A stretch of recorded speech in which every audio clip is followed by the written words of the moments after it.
still ongoing passport delays, still expectations of huge amounts of traffic on the roads. But what's it like at Dover? Well, let's talk to Simon Calder. He's travel correspondent at The Independent. Good morning to you.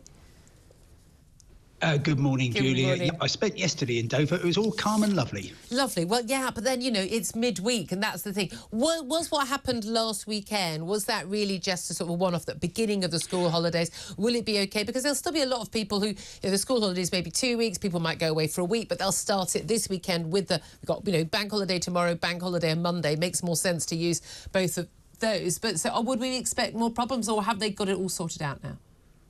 Well, of course, last weekend was absolutely horrible for tens of thousands of people, particularly school children on their first school trip for 4 years, who ended up spending 12 hours or more in coach parks. It was utterly miserable. It was also, and I've talked to the boss of Dover, they were genuinely surprised about this. They had put contingency plans in place.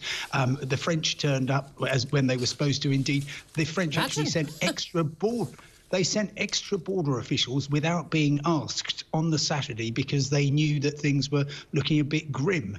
Even so, it took till midnight on Sunday to clear the backlog. Is it going to happen again? Well, no, partly because they've got a lot fewer coaches. They actually announced yesterday that they're hoping to stagger the demand. Tomorrow, Good Friday, is going to be the key date.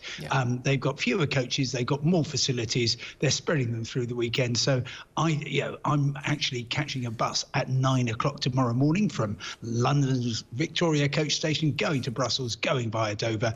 I don't expect to be stuck there for I was going to get you sucker for punishment. I mean, I think there's lots of people flying, again, lots of people still like doing ski trips and the like. Have we not got French air traffic control strikes that are basically, well, I mean, when aren't they on strike, basically?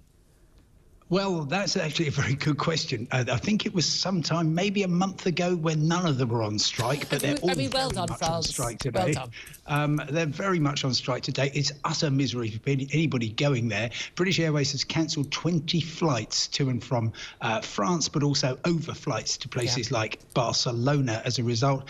EasyJet's grounded some flights. Ryanair is saying, we demand from the European Union that they actually mandate it so that, yes, if you're going to or from France, fair enough, you could be scuppered, but people who are just going from Ireland to Italy or from Scotland to Portugal really shouldn't have to get caught up in this. And that's the thing. That said, there's a lot of excuses being used. We were flying EasyJet back on Sunday. We were told by the cabin crew that actually the issue had been Italian strikes that then affected also French strikes. What I noticed, and I took a picture of the ball, we were in Geneva Airport, and they were told it's all about the air traffic control strikes. Funnily enough, virtually every flight that was affected was a flight to Britain.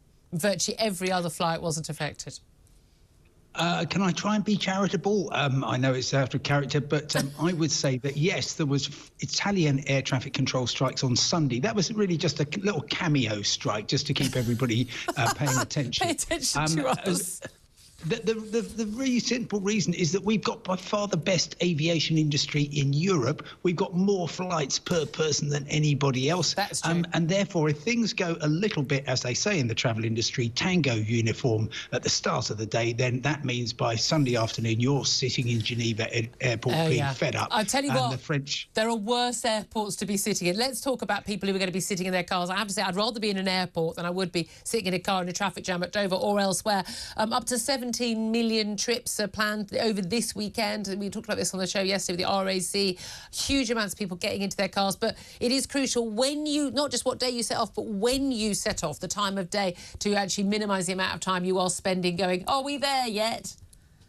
Yeah, and it's absolutely about avoiding the middle of the day. So therefore, if you're making a sort of 4-hour journey and you haven't set off by, let's say, 8 o'clock in the morning tomorrow, then I suggest you postpone it till late afternoon, because otherwise you are going to be caught up in that traffic. Of course, the usual suspects, that's going to be the M25, the M5 south of Bristol heading towards Devon and Cornwall, the M6, particularly between Manchester and Liverpool, heading up to the lakes. That's going to be busy. And who could forget the A303 going round Stonehenge in Wiltshire? Oh, God, yeah, don't even start us on that. Thank you very much indeed, Simon Calder. Always good to chat. Good luck with your journey to Brussels.